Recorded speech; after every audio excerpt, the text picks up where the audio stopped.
네, 오늘 예배 오신 여러분을 예수님의 이름으로 환영합니다. 몇 가지 전달 사항이 있는데요. 전하는 말씀 몇 가지 전해드리겠습니다. 성탄 연합 예배 교회 연합 성가 연습이 있습니다. 다음 주일부터인데요. 다음 주일 오후 4시부터 우리 G3 메디슨 교회에서 우리 함께 연습하게 됩니다. 함께 참여를 원하시는 분들은 동참해 주셨으면 좋겠습니다. 오늘 예배 후에는 공지 드린 대로 우리 식사 친교로 함께 합니다. 우리 크리켓에서 함께 하니까요.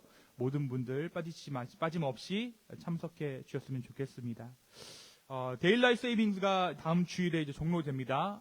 이제 서머타임이 끝나는데요. 그럼 이제 1시간 늦춰지는 거예요. 그래서 1시간 늦게 교회에 오실 수 있습니다. 시간은 같지만 진짜 시간은 늦어지는, 원래로 정상으로 돌아오는 거죠. 네, 그래서 1시간 늦게 알람 맞춰 놓으시면 좀 편한 것 같아요. 근데 이번에는 빨리 오는 게 아니라 늦게 오는 거니까 편안한 마음으로 오시면 되겠습니다.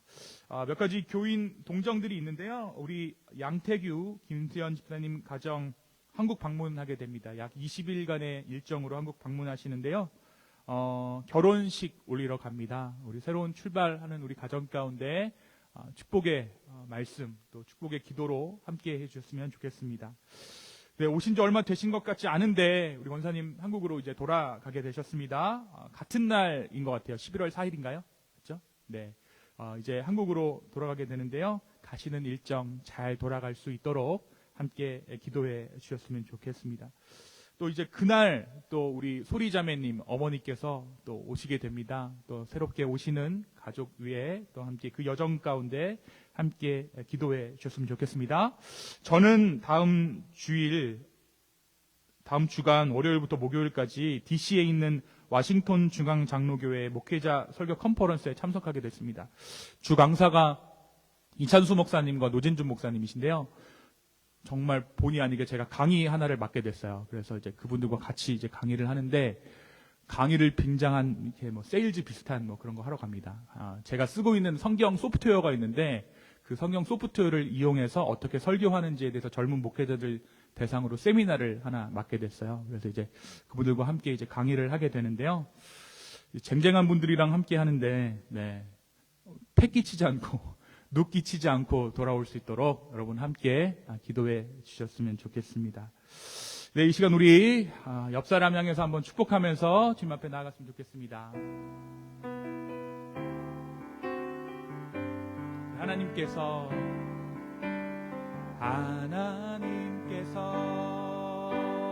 당신을 통해 메마른 땅에 샘물 나게 하시기를, 가난한 영혼, 목마른 영혼, 당신을 통해 주 사랑 알기 원하네. 아멘. 잠깐 기도하겠습니다. 주님, 이 기쁨의 교회 공동체를 주님의 이름으로 축복합니다. 우리 공동체 한 사람 한 사람을 주님의 손에 올려드립니다. 주여, 이 기쁨의 교회를 주님께서 기뻐하시는 줄로 믿사오니 각 가정의 삶을 돌아봐 주시고 각 가정 가운데 하나님의 말씀을 허락하여 주시옵소서. 여러 가지 변화가 있는 주간입니다. 주님, 이 가운데 우리가 주님께서 하실 일들을 기대합니다. 성령님, 우리 가운데 함께하여 주시옵소서. 감사합니다. 이 모든 말씀 살아서 역사하시는 예수님의 이름으로 기도하였습니다. 아멘. 아멘. 네, 오늘 말씀 보겠습니다. 오늘 말씀은 사무엘하 13장 우리 23절에서 39절입니다.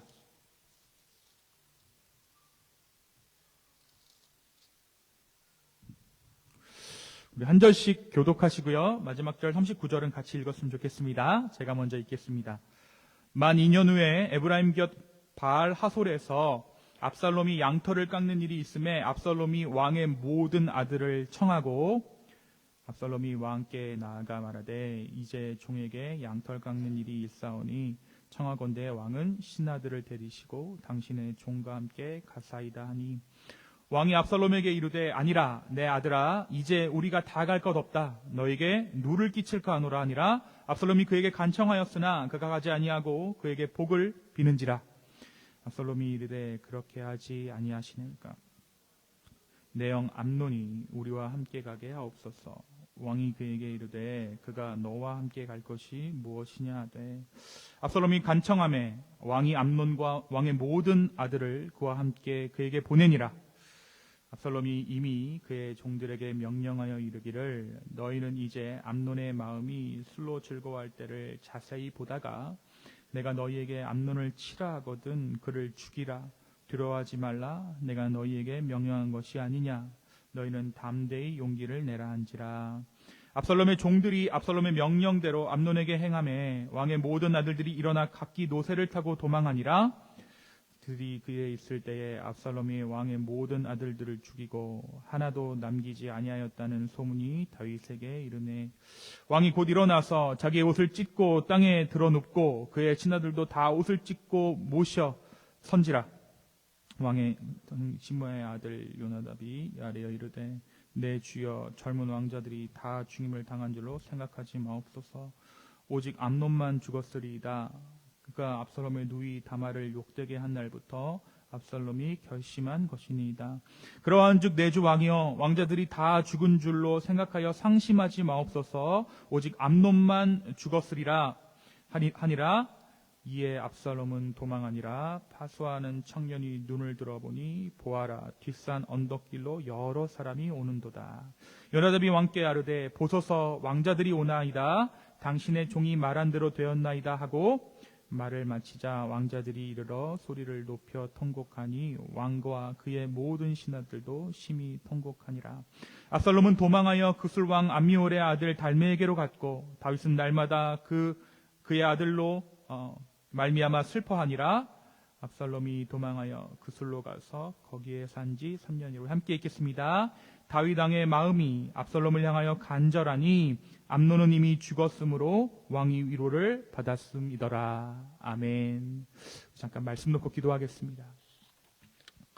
주님이 말씀 가운데 성령님께서 함께하여 주셔서 주님께서 들려주고자 하는 그 말씀을 우리에게 들려주십시오. 주님, 들을 뿐 아니라 깨닫게 하여 주시고 깨달을 뿐 아니라 살게 하여 주시옵소서. 감사합니다. 예수님의 이름으로 기도했습니다. 아멘. 여러분, 세상에는 지혜에 관한 여러 가지 조언들이 있습니다. 지혜. 그렇죠? 사람들은 지혜라는 것을 얻기 원하고 지혜라는 것을 돈이나 명예보다 더 가치 있는 것으로 여기는 그런 성향들이 있어요. 하물며 우리 기독교인들 안에서도 우리가 사모할 뿐 아니라 결국에는 얻어야 하는 덕목으로 꼽는 것이 다름 아닌 지혜입니다. 그래서 교회에 보면 애들 이름 이렇게 보면 은혜들 많죠. 은혜. 그리고 지혜들도 있습니다. 친구 중에 지혜 없는 분 계세요? 네. 생각해 보시면 내 친구 중에 지혜 한 명씩은 꼭 있어요. 그죠? 각 반에 박지혜, 김지혜, 서지혜, 왕지혜 성을 달리한 지혜들이 있습니다. 그만큼 이 지혜롭게 살기를 원하는 마음으로 부모들이 지혜라는 이름을 아이에게 정해 준 거겠죠.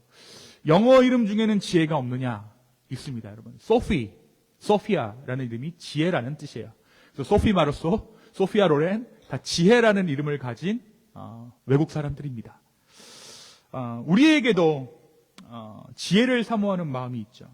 우리 아이들이 이 세상을 지혜롭게 살아갔으면 좋겠다라는 마음이 있고 나이를 먹으면서 나이에 맞는 지혜가 있으면 좋겠다라는 생각들을 우리가 하게 되는 것 같아요.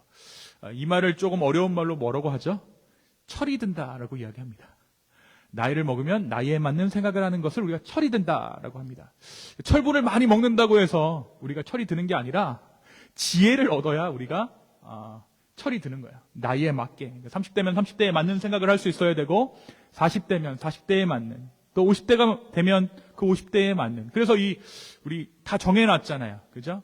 불혹, 이순 이런 것들을 이제 지혜의 연륜에 맞춰서 우리가 정해놓고 그것에 맞는 생각을 하기를 좀 바라는 우리의 마음들이 있죠. 여러분 그렇다면 이 지혜라는 이 단어의 사전적 의미가 뭘까요? 뭐가 지혜일까? 사건이나 상황을 깊게 이해하고 깨달아서 자신의 행동과 인식, 판단을 이에 맞출 수 있는 것을 지혜라고 합니다. 다시 한번 말씀드릴게요. 상황이나 사건을 이해하고 깨달아서 내 행동과 인식, 판단을 이 상황에 맞출 수 있는 것을 의미해요. 이게 지혜입니다. 보통 요거를 잘 못하는 사람이 남편인가요? 아내인가요? 집에서? 상황에 맞는 행동이나 말을 잘 못하는 쪽이 남자인가요? 여자인가요? 남자죠. 천지분간을 잘 못합니다. 이거 해야 될 말인가 아닌 말인가를 잘 구분하지 못해요. 그죠? 그래서 여러분 지혜는요, 여성 명사입니다. 여성 명사예요. 여자들이 더 지혜롭다라는 거예요. 그러니까 어떠한 상황이 닥쳤을 때 그 상황을 알아차리는 능력, 그리고 그 상황에 따라 나의 행동과 나의 판단을 조절하거나 조정하는 능력이 바로 지혜라는 것이죠. 이것이 지혜의 일반적인 의미입니다. 다른 말로 하면 통찰이나 안목이라고 이해할 수 있는 것입니다. 또 우리가 공동체에서 만나게 되는 소위 센스 있는 사람, 상황에 맞게 좀 행동을 잘하는 사람, 센스 있는 사람이 지혜 있는 사람으로 불릴 수 있을 것입니다. 근데 여러분, 이 성경이 말하고 있는 지혜는 제가 조금 전에 말씀드린 일반적인 지혜와는 조금은 다른 측면이 있는 것 같아요. 겉으로 보기에는 많은 부분 유사하지만 이 말씀이 이야기하는, 진리가 이야기하고 있는 지혜는 세상이 정의 내리고 있는 지혜와 분명히 다른 지점이 존재합니다. 그러니까 여러분 너무 센스 없다고 자책하지 마십시오. 그게 문제가 아니라 다른 게 지혜라는 거예요. 그래서 우리가 추구하고 우리가 사모해야 하는 이 성경적인 지혜, 하나님께서 말씀하신 지혜는 어떠한 지혜일까요? 오늘 이 말씀을 통해 우리가 진정한 지혜를 얻게 되는 복을 누렸으면 좋겠습니다. 먼저 우리는 지난 주일의 말씀을 통해서 세상에서 가장 어리석은 한 남자의 이야기를 함께 나누었어요. 그 남자 이름이 무엇이었죠? 암논이라는 남자였습니다. 이 암논은 다윗의 장남이었어요. 그러니까 어떻게 보면 이스라엘의 서열 2순위였습니다. 그러니까 다윗이 죽으면 암논이 왕이 되는 그러한 위치에 있었죠. 그런데 이 암논이 돌이킬 수 없는 죄를 범합니다. 어떠한 죄입니까? 자기의 누이였던 다말을 성폭행합니다. 범하게 돼요. 씻을 수 없는 죄악을 범한 것이죠. 자기 오빠에게 이 범죄를 당하고 난 후 다말이 첫 번째 만난 사람은 자기의 친오빠였던 압살롬이었어요. 압살롬은 다말의 상태를 보고 그녀에게 어떠한 일이 일어났는지 대번에 알아차립니다. 그리고 그 일을 벌인 자가 자신의 이복형 암논이라는 것도 짐작하고 있었습니다. 하지만 압살롬이 어떻게 합니까? 그 일을 즉시로 복수하지 않아요. 바로 암논을 향해 돌진하지 않습니다. 때를 본 것이죠. 그때 당시만 하더라도 압살롬에게는 암논을 칠 만한 어떤 정치적 명분이나 정치적인 힘들이 있지 않았어요. 섣불리 어설픈 복수를 진행했다가는 역풍을 맞을 수도 있다는 것이 압살롬의 생각이었습니다. 그렇게 되면 자기도 위험해지고 다말도 위험해져요. 그렇죠? 다말은 어떻게 해서 지금 나의 집에, 우리 집에, 압살롬의 집에 살고 있지만 내가 섣불리 복수를 했다가 그 복수가 잘못되면 다말의 목숨도 위태로워지는 거예요. 이런 판단 때문에 또 정치적인 야망 때문에 압살롬은 암논을 향한 복수를 미뤄둬요. 유보합니다. 결국 자기 누이 다말을 자기 집에 머물게 하죠. 그리고 복수의 때를 노립니다. 그리고 오늘 말씀 볼까요?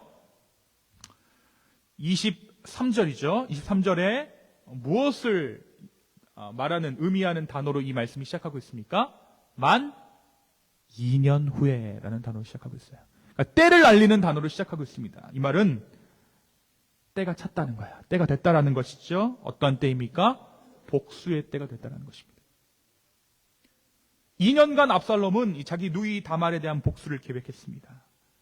2년간 압살롬은 그것에 대해서 생각하고 묵상하고 떠올리면서 자기 누이의 어떤 이 억울함을 풀어주기 위해서 계획했다는 것이죠.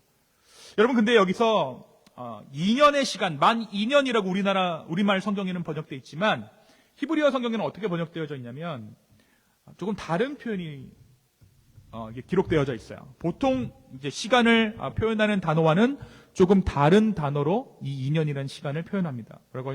뭐라고 표현하냐면 2년의 날들이라는 표현을 써요. 2년의 날들. 이 말이 뭘까요? 매일매일 2년을 하루 단위로 쪼개가면서 세어가면서 이 거사를 기다렸다라는 거예요. 자, 압살롬이 암논을 제거할 때 그때로 잡은 것이 언제냐면 양털 깎기 축제 기간입니다. 양털을 깎는 축제 기간. 이 축제 기간은 이스라엘 안에서 가장 큰 축제의 기간이에요. 우리가 몇 달 전에 사무엘상 말씀을 나눌 때 다윗의 둘째 아내인 아비가일의 남편이었던 나발과 이 다윗의 에피소드를 기억하시는 분들이 계실 줄로 믿습니다. 바로 이때 이 양털 깎기 기간 중에 다윗의 남자들이, 다윗의 청년들이 나발에게 먹을 것을 요청하죠. 근데 나발이 어떡합니까? 거절해요.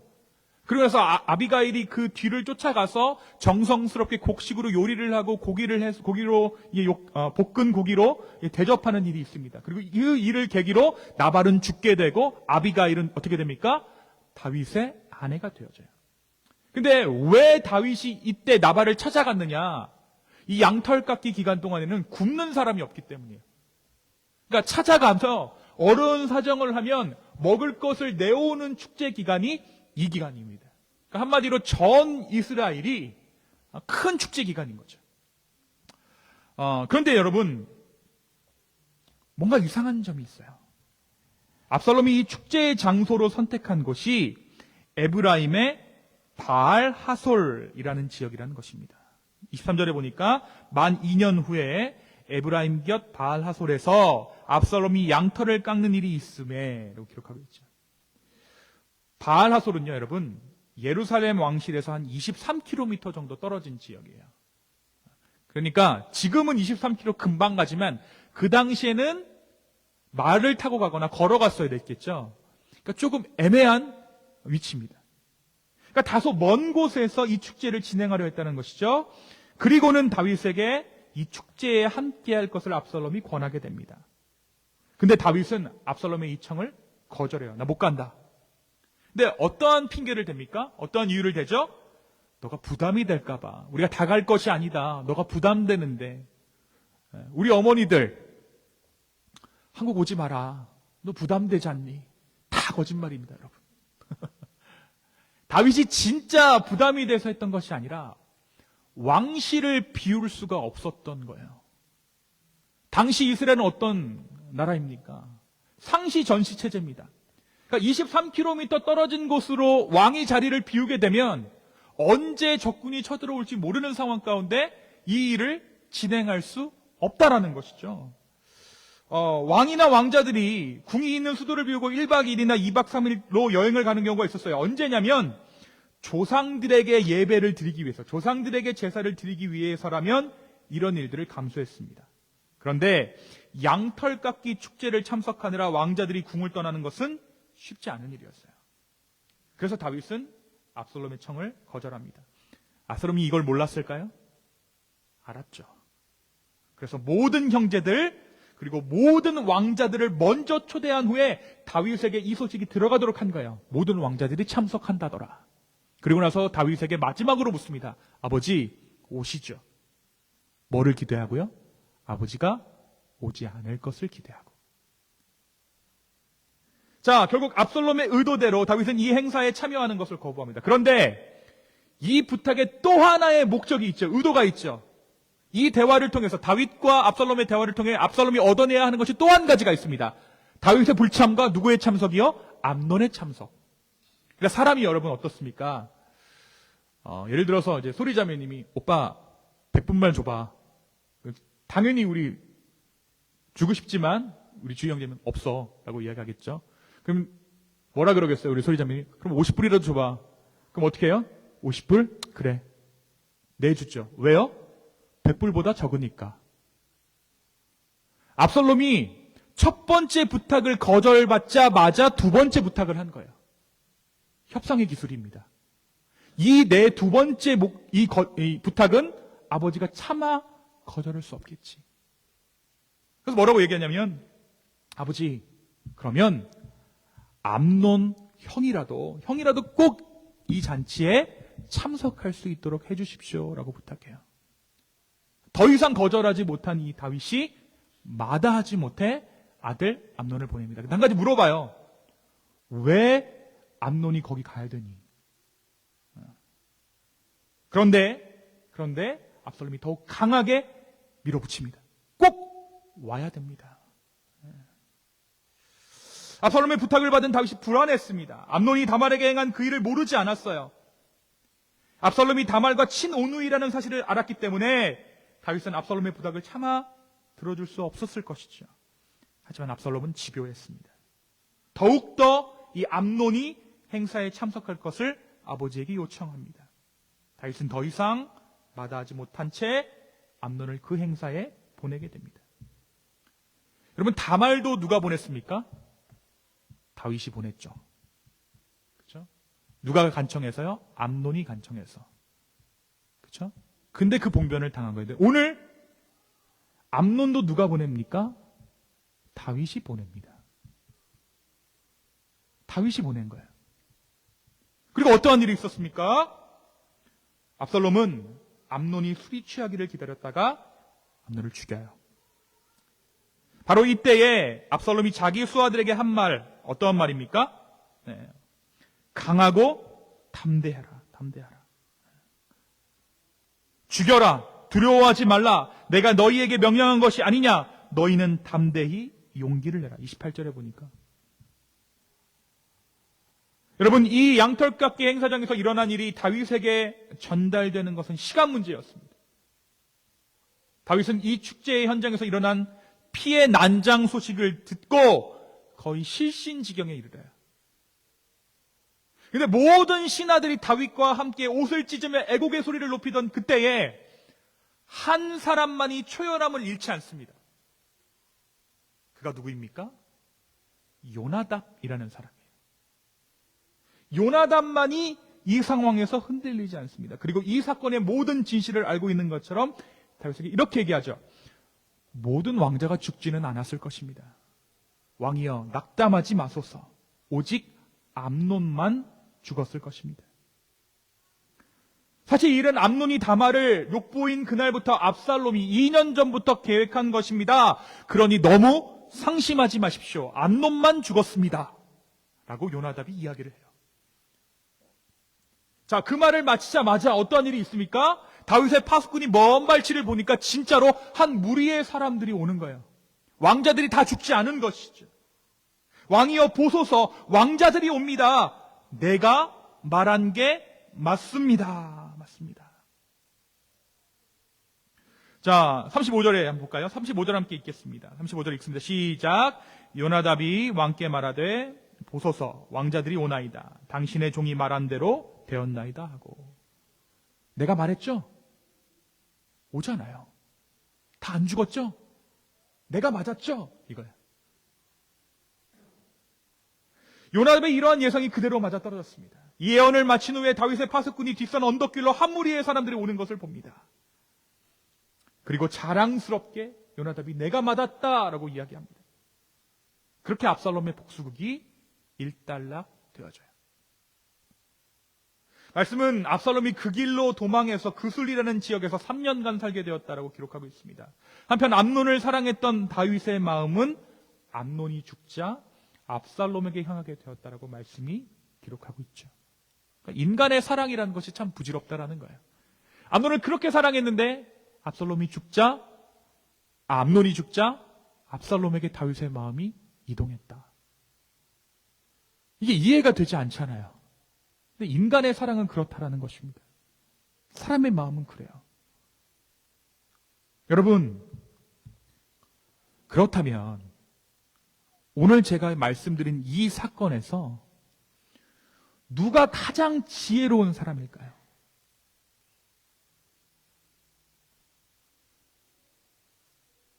자기 누이의 복수를 위해 2년이라는 시간을 기다렸던 압살롬을 우리는 지혜롭다 말할 수 있을까요? 자, 오늘 말씀 한번 찬찬히 보시면 아무도 실패한 사람이 없어요. 자기가 목적한 것들을 다 이룹니다, 사람들이. 첫 번째로 누가 목적을 이루었죠?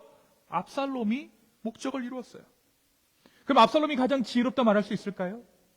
그는 치밀하게 자기 형에 대한 복수를 준비했습니다. 그래서 양털깎기 행사가 가장 적당한 기회라고 생각합니다. 오늘 말씀해 보니까 압살롬이 모든 왕자를 초대했고 모든 왕자들이 참석했어요. 이 말이 뭘까요? 형제들과도 두루두루 잘 지냈다라는 거예요. 결정적으로 누구도 옵니까? 암논도 오게 됩니다. 그러니까 암논에게 한 번도 적개심을 보이지 않았다는 거죠. 여러분, 왕궁에서 마주칠 일 한 번도 없었을까요? 많이도 마주쳤을 거예요. 암논이 압살롬을. 근데 압살롬이 한 번도 암논을 죽이려고 들지 않았어요. 적개심을 보이지도 않았어요. 왕궁의 회의 시간에 암논의 말하는 것에 대해서 반기를 들지도 않습니다. 왜? 이 날을 위해서. 복수할 그날을 위해서.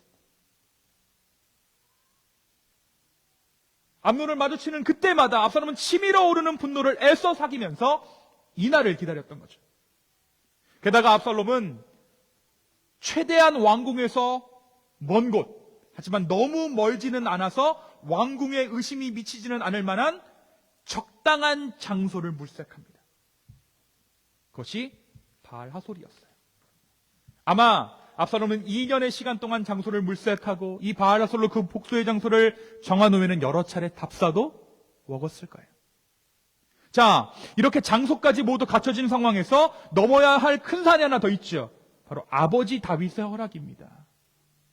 그래서 일부러 압살롬은 아버지를 맨 마지막에 초대해요. 아버지가 이 행사에 참석하지 못하는 것이 암논을 제거하기에 더욱더 좋은 환경이기 때문에. 다른 모든 왕자들이 압살롬의 행사에 참석한다는 것을 알았던 다윗은 자신까지 자리를 비울 수가 없었죠. 그래서 압살롬의 초청을 거절합니다. 근데 압살롬이 이 틈을 파고들죠.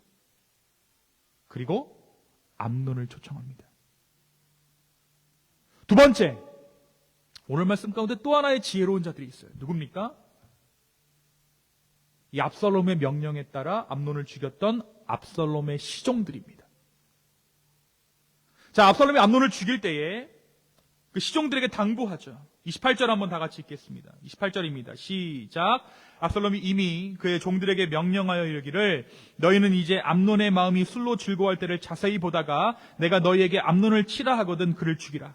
두려워하지 말라. 내가 너희에게 명령한 것이 아니냐. 너희는 담대히 용기를 내라 한지라. 네. 여러분, 담대하라. 너희는 담대히 용기를 내라. 라고 압살롬이 이야기합니다. 이것은 전장에 나가는 병사들을 향한 장수의 당부와도 같아요. 하나님께서 모세를 부르시고 여호수아를 부르셨을 때 또 수많은 선지자들에게 말씀을 주셨을 때 동일한 메시지로 격려하셨습니다. 강하고 담대하라. 내가 너와 함께한다.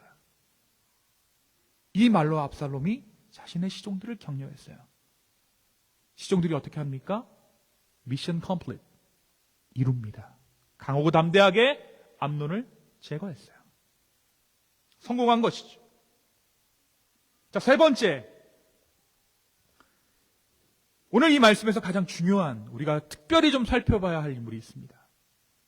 바로 이 모든 사건에 대한 비밀을 알고 있는 것 같은 인물, 바로 요나답이라는 인물이에요. 자, 여러분, 요나답이라는 이름을 여러분 기억하세요? 요나답 14장 3절에 등장하죠. 지난주에 우리 말씀 가운데 등장했어요. 바로 암논이 다말을 짝사랑할 때 암논에게 어떻게 하면 다말을 취할 수 있는지 조언했던 인물이 누굽니까? 이 요나답입니다. 그러니까 지금 오늘 일어난 이 모든 일들이 누구 때문에 지금 벌어진 일이에요? 요나답이에요. 그런데 어떻게 해요?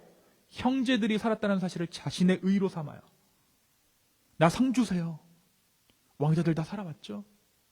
자, 14장 3절이 그럼 여러분 이 요나답을 무엇이라고, 13장 3절이 뭐라고 이야기합니까? 13장 3절 한번 볼까요? 암논에게 요나답이라 하는 친구가 있으니 그는 다윗의 형 시므아의 아들이요 심히 간교한 자니라 라고 말씀이 기록합니다. 그래서 우리말 성경은 간교라고 번역이 됐는데요. 히브리어 성경은 하캄이라고 해서 지혜로운 자다라는 표현을 써요. 요나답이 지혜로운 자였다. 그는 오늘 압살롬의 복수극에서도 모든 것을 알고 있는 것처럼 보여요.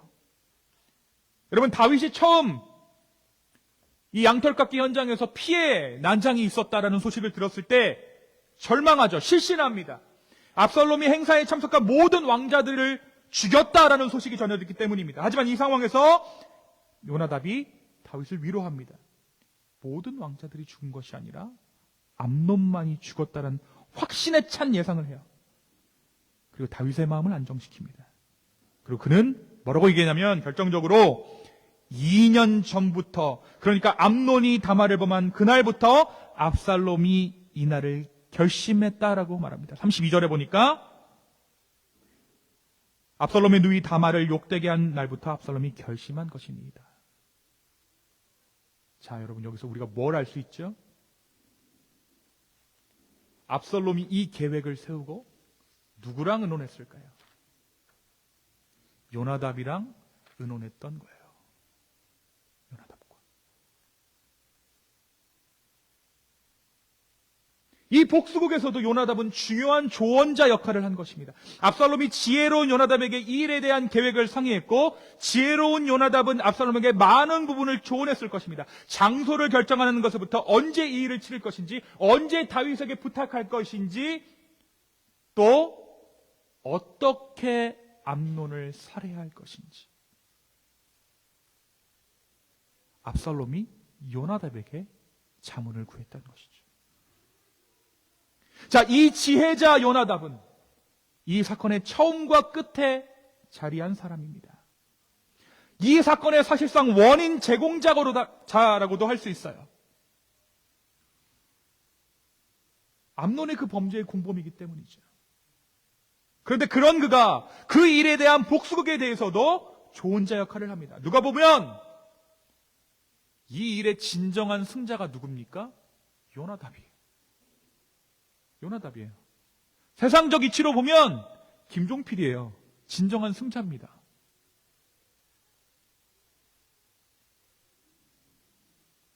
요나답 본인도 그렇게 생각했던 것 같아요. 오늘 다른 왕자들이 죽지 않고 암논만 죽었다는 사실이 확정되자 요나답은 다윗에게 보란듯이 자랑스럽게 이야기하죠. 보십시오. 내가 말한 대로 되지 않았습니까? 왕자들이 다 살아왔습니다. 여러분, 오늘 말씀에서 정말 아이러니하게도 이 말씀에 등장하는 사람들 중에 어리석은 사람은 단 한 사람도 등장하지 않는 것처럼 보여요. 다 지혜롭습니다. 2년간 치밀하게 이 일을 기획한 압살롬도, 리더의 말에 순종하며 암논을 죽인 용맹스러운 압살롬의 시종들도, 그리고 이 일을 계획하고 조언했던 요나답도 하나같이 지혜롭습니다. 그들은 그리고 그 지혜의 결과를 얻습니다. 그들이 목적하고 그들이 꿈꿨던 모든 것을 이룹니다. 오늘 말씀에는 세상의 지혜라고 불리우는 모든 것들이 다 들어가 있습니다. 압살롬이 다윗을 찾아가서 했던 말은 소위 세상에서 말하는 협상의 기술이 어떠한 것인가를 말해줍니다. 여러분, 빌페니가 차값 안 깎아주기로 유명한 딜러샵인데, 그죠? 우리 얼마 전에 우리 주영재님이 벤 하나 구하는 것도 힘들어서 그 악명높은 빌페니에서 차를 뽑으셨는데, 오늘 배워야 돼요. 누구한테요? 압살롬한테. 협상의 기술. 착각광대는 귀재였던 거예요. 자기가 원하는 것을 손에 넣는 데는 귀재였던 것이요. 누가요? 압살롬이죠. 그럼 우리 중에 압살롬 같은 사람이 있으면 우리 뭐라 그럴까요? 아, 그 사람 센스 있어. 그 사람이랑 가서 차 사면 손해 안 봐. 압살롬 데리고 차 사러 갑니다. 그게 우리예요. 자, 압살롬의 시종들은 어떻습니까? 조직 생활 가운데 충성하는 자들의 모습을 보여주고 있어요. 도 하나 달지 않습니다. 죽이라 그러니까 죽여요. 강하고 담대하라 그러니까 강하고 담대한 마음을 먹습니다. 자, 우리 다 회사 생활 하잖아요? 근데 월급 쥐꼬리만큼 주면서 강하고 담대하십시오 이야기하면 여러분 어떻게 합니까? 강하고 담대해질 수가 없죠. 근데 강하고 담대해진다면 그 사람만큼 조직에 충성된 사람이 또 있을까요? 보여주고 있는 거예요. 조직에 충성한 사람. 요나답은 어떻습니까, 여러분? 1인자보다 돋보이는 2인자. 리더가 바뀌지만 그 사람은 바뀌지 않아요. 암논이 죽었는데 요나답은 멀쩡해요. 오히려 더 힘이 견고해져 갑니다. 정권이 바뀌어도 여당에서 야당으로 정권이 바뀌었는데 국무총리는 그 사람이야. 그죠? 그게 요나답이에요. 귀재입니다. 누가 판도를 쥐고 있는가를 기가 막히게 파악하는 전형적인 모사자의 모습이 요나답이에요. 가늘고 길게 가는 사람, 요나답입니다. 자, 그런데 그런 지혜와 지식이 모여 그들이 이룬 일은 무엇입니까? 강간과 살인입니다. 피해 복수예요. 자기들의 개인적인 비전, 개인적인 삶의 목표는 모두 이루었습니다. 소위 말해 성공적인 자기의 삶을 살아갑니다. 심지어 성경의 기자조차도 요나답을 지혜롭다고 말하고 있어요. 그런데 그들은 하나님의 나라를 이루는 데에는 철저히 실패했습니다. 오늘 말씀 가운데 하나님의 나라를 이루었던 전력이 있던 자가 있죠. 누구입니까? 다윗이에요. 언제요? 사울을 향해 끝까지 복수하지 않았던 자가 바로 다윗이에요. 미련하고 멍청함으로, 오래 참음으로 하나님 나라를 이룬 자. 그런데 불행하게도 자기 아들 농사에는 실패했어요. 자신이 살았던 그 길과는 정반대의 길을 걸어갑니다.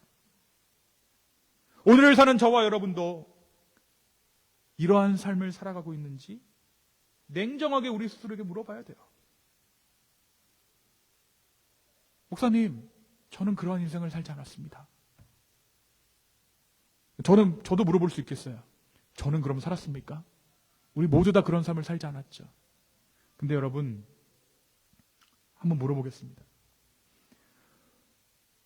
세상에 성공했다는 사람은 점점 더 많아지는데 왜 우리가 살아가는 세상은 이렇게 피폐해져 갑니까?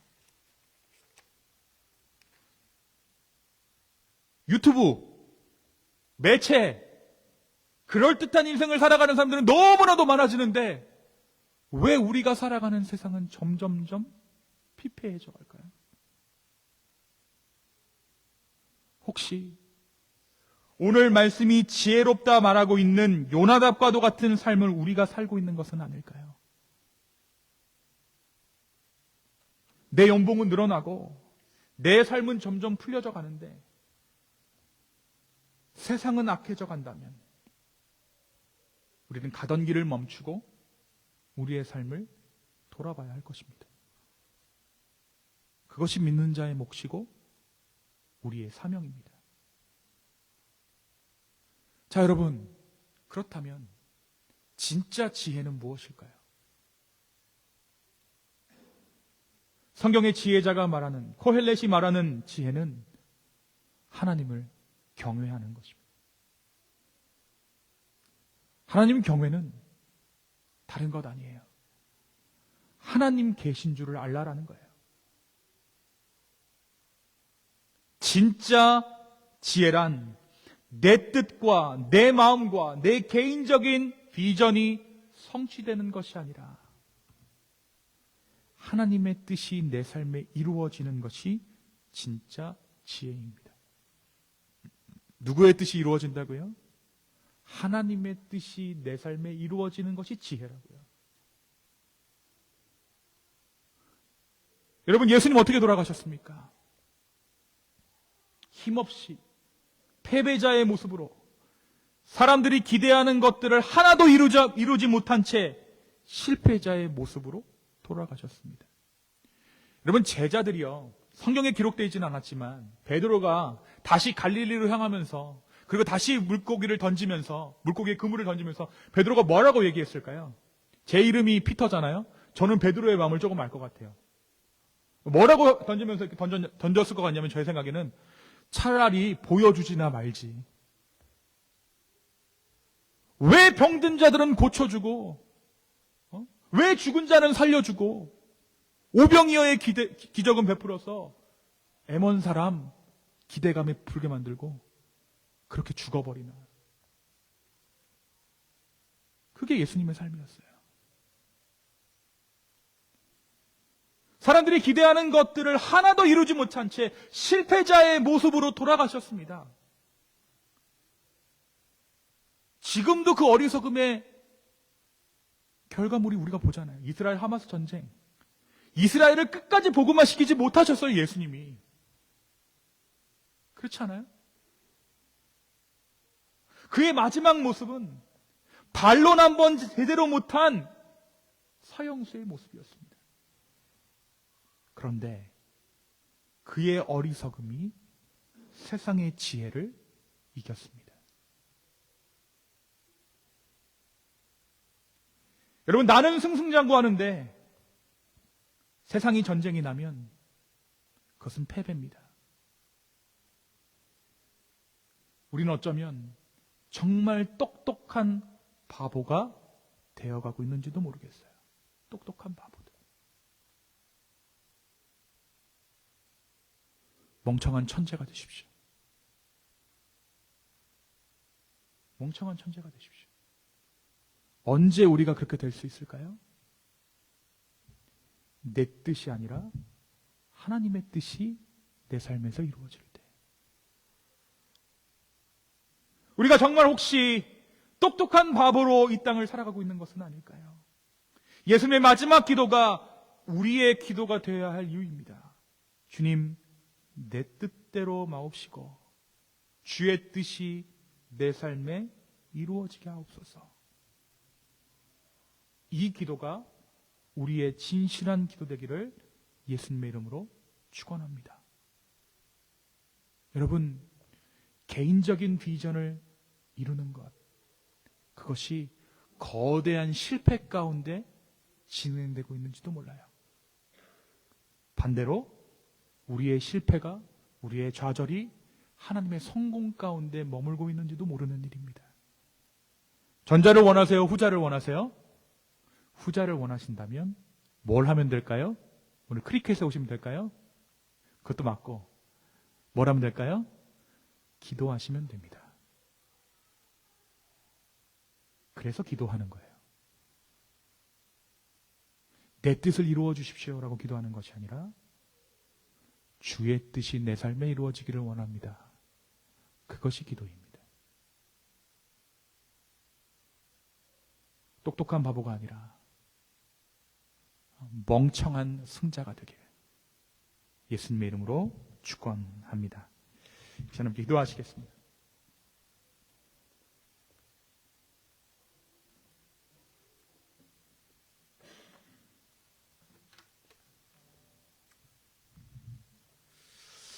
오늘 이 말씀을 한번 잘 생각하시면서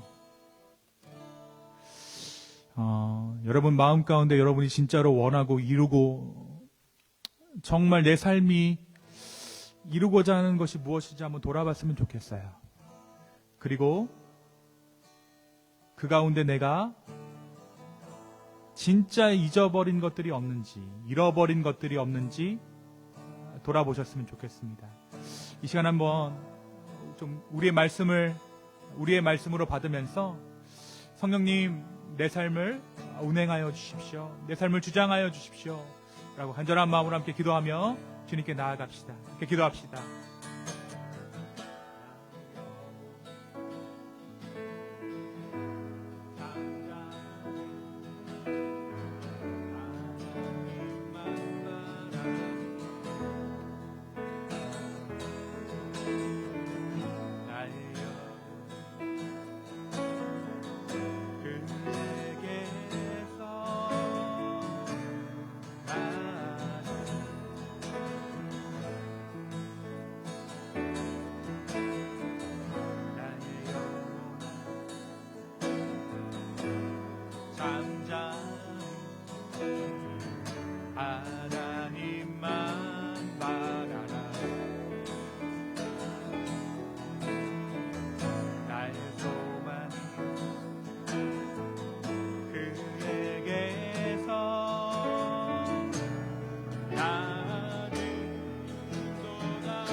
이 시간 함께 다시 한번 기도했으면 좋겠습니다. 혹시 우리 중에 주님, 나의 뜻이 아니라 주님의 뜻이 내 삶에 이루어지기 원합니다라고 고백하시는 분들이 계시다면 여러분 한번 가슴에 한번 손을 얹고 같이 기도했으면 좋겠어요. 주님, 내 삶이 아버지가 원하는 삶 되게 하여 주십시오. 내가 원하는 삶이 아니라, 나의 성공을 위한 삶이 아니라 주님의 성공을 위한 삶 되기를 소망합니다. 그러나 때로는 우리가 어떻게 살아가는지 모르겠고 어떻게 사는 것이 하나님의 나라를 위한 삶인지 모를 때가 있습니다. 주님, 나에게 지혜를 허락하여 달라고 우리 간절한 마음으로 가슴에 손을 얹고 함께 기도하며 주님께 나아갑시다. 함께 기도합시다.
주님, 이 시간 우리의 마음을 아버지께 올려드립니다. 세상에서 가장 지혜로운 자를 자처하면서 가장 어리석은 삶을 살았던 우리의 마음, 우리의 삶의 모습을 돌아봅니다. 주여, 우리를 긍휼히 여겨주십시오. 우리를 불쌍히 여겨주십시오. 그리고 주님의 지혜의 길로 행하는 그러한 자들 될 수 있도록 내 삶을 주관하여 주시옵소서. 감사합니다. 예수님의 이름으로 기도했습니다. 아멘. 우리 시간에는 좀 축복했으면 좋겠는데요.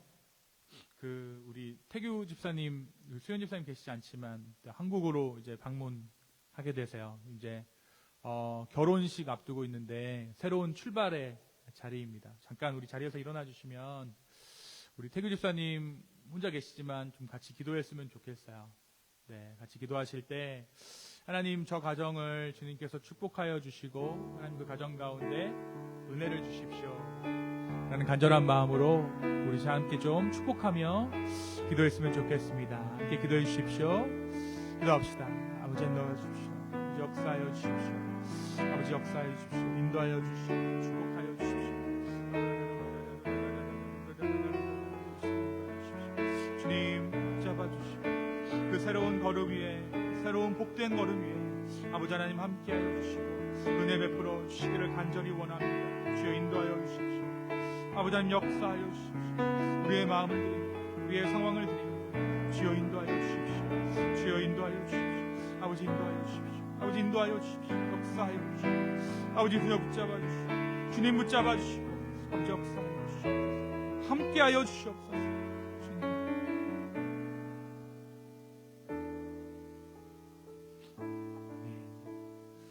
주님, 우리 태기 집사님, 우리 수현 집사님 새로운 출발 가운데 하나님 놀라운 축복으로 함께하여 주시기를 간절히 원합니다. 저 가정이 걸어갈 그 새로운 걸음 위에 아버지 하나님 함께하여 주시고 주의 은혜를 주셔서 그 걸음걸음이 진정한 승리의 걸음 될 수 있도록 주여 인도하여 주시고 축복하여 주시옵소서. 감사합니다. 예수님의 이름으로 기도했습니다. 아멘. 우리 이 시간 또 한 분 좀 축복할 분이 있는데 우리 권사님 잠깐 일어나 주시면 같이 좀 축복했으면 좋겠습니다. 좀 짧게 계셨지만 우리 한 달 동안 계셨어요. 우리 또 이번 주 토요일인가요? 네, 토요일 날 또 이제 한국으로 가게 되시는데 한국에서 신앙생활하는 가운데 하나님 함께 해달라고 또 이 기쁨의 교회를 위해서 기도해 주신다고 약속해 주셨는데 그 약속 꼭 지킬 수 있도록 주님께서 함께 해달라고 우리 간절한 마음으로 우리 권사님 위해서 이 시간 같이 좀 기도했으면 좋겠습니다. 이제 기도합시다.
주님, 이 시간 원사님 주님 손에 올려드리며 주 앞에 기도합니다.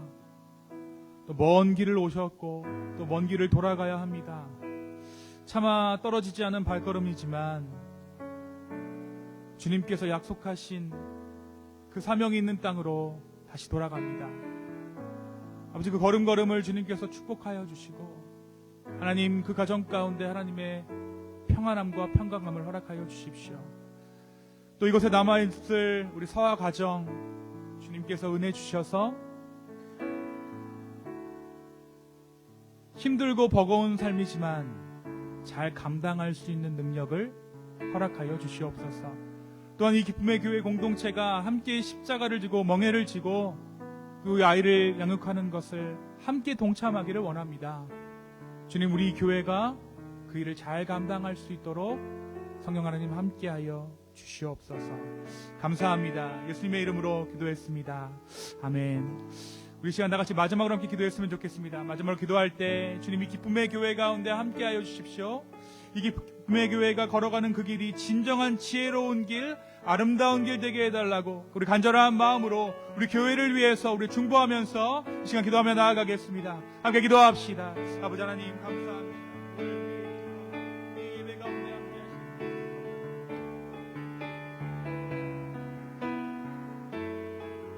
아버지, 기쁨의 교회를 축복하여 주시고 주의 뜻이 이 교회 가운데 하나님 이루어지게 하여 주시고 아버지 역사해 주옵소서. 아버지, 기쁨의 교회가 이 마지막 때의 사명을 감당하는 교회 되게 하여 주십시오. 이 교회의 성공을 위해 뛰어나가는 것이 아니라 아버지의 나라의 성공을 위해 이 교회가 헌신하며 아버지의 뜻을 걸어갈 수 있는 그러한 아름다운 교회 될 수 있도록 기쁨의 교회를 축복하여 주시고 은혜 베풀어 주시옵소서. 주님, 우리의 어리석음을 인정하며 고백하며 아버지 앞에 나아갑니다. 교회의 부흥을 원했고 교회의 아름다움을 바랬고 교회가 굳건히 서기를 바랬지만 정작 하나님의 나라가 서기를 바랬는지 돌아보며 주님 앞에 기도합니다. 주여, 우리를 불쌍히 여겨 주십시오. 비슷해 보이지만 전혀 다른 길을 걷고 있었지는 않았나.